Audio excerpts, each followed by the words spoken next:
தமாஷ் செய்வதன் மூலம் சிலர் மற்றவரின் மனதை நோகடிப்பர். மனம் வெதும்பியவர் எளியராயிருந்தால் சச்சரவு எதுவுமின்றி அமைதியாய் இருந்து விடுவார். பலசாலியாக இருந்தாலோ இருவருக்கும் இடையே சண்டை சச்சரவு ஏற்படும். ஆனால் பகவான் பாபாவின் வேடிக்கை பேச்சை எல்லோரும் விரும்புவர். அதையே ஒரு அறிவுரையாகவும் ஏற்றுக்கொள்வர். ஷீரடியில் ஒவ்வொரு வாரமும் வாரச்சந்தை நடைபெறுவது வழக்கம். ஒவ்வொரு நாளும் நண்பகலில் மசூதி நிறைந்திருக்கும் சந்தை நடக்கும். ஞாயிற்றுக்கிழமைகளில் எள் போட்டால் எள் விழாது, அவ்வளவு கும்பல் இருக்கும். ஒரு ஞாயிற்றுக்கிழமை அன்று பாபாவின் திருவடிகளுக்கு ஹேமந்த் பந்த் ஷாம்பு தடவி கொண்டிருந்தார். அத்துடன் பகவன் நாமாவை சொல்லிக் கொண்டிருந்தார். இடது பக்கம் ஷாமாவும் வலது பக்கம் வாமனராகவும் இருந்தனர். பூட்டியும் தீட்சித்தும் உடனிருந்தனர். அப்போது ஷாமா அண்ணா சாஹிப்பை பார்த்து, உன் கோட்டில் தானியங்கள் ஒட்டி கொண்டிருக்கின்றன பார் என்றார். அவர் கையை தொட அதிலிருந்து தானியம் உதிர்ந்தது. ஹேமந்த் பந்த் அவருடைய இடது முழங்கையை நிமிர்த்த அதிலிருந்தும் சில தானியங்கள் சிந்தின.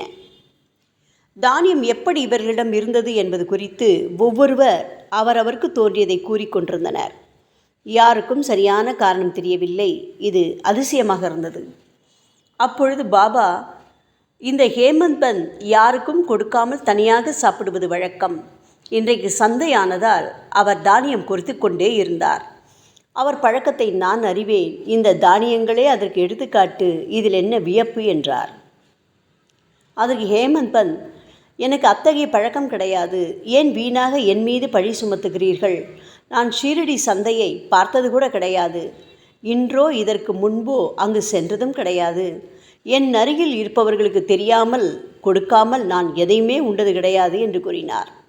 அதற்கு பாபா, உண்மைதான், எதிரில் இருப்பவர்களுக்கு கொடுப்பது உண்மைதான். அருகில் யாரும் இல்லாவிட்டால் நீ என்ன செய்ய முடியும்?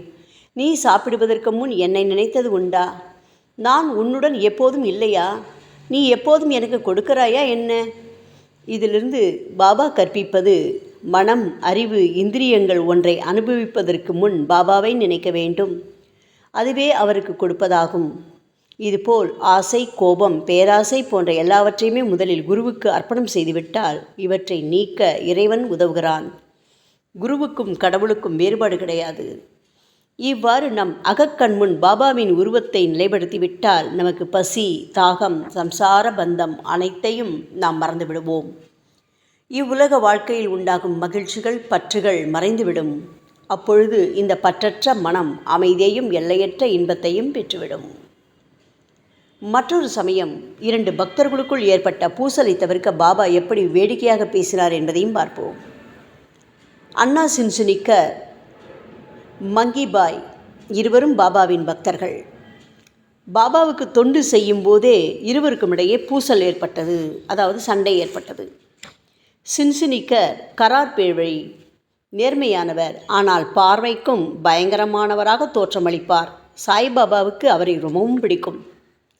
ஒரு நாள் அவர் பாபாவின் கையை பிடித்து விட்டு கொண்டிருந்தார். வலப்புறம் மௌசிபாய் என்ற விதவை பாபாவுக்கு அவள் வழியில் தொண்டு செய்து கொண்டிருந்தாள்.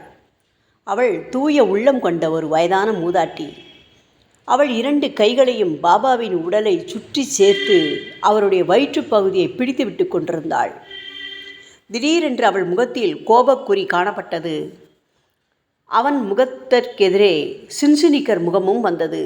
உடனே அவள் வேடிக்கையாக அவரை பார்த்து, இந்த வயதிலும் இந்த மனிதருக்கு ஆசை போகவில்லை போலும், எனக்கு முத்தம் கொடுக்க முயல்கிறாரே என்றாள்.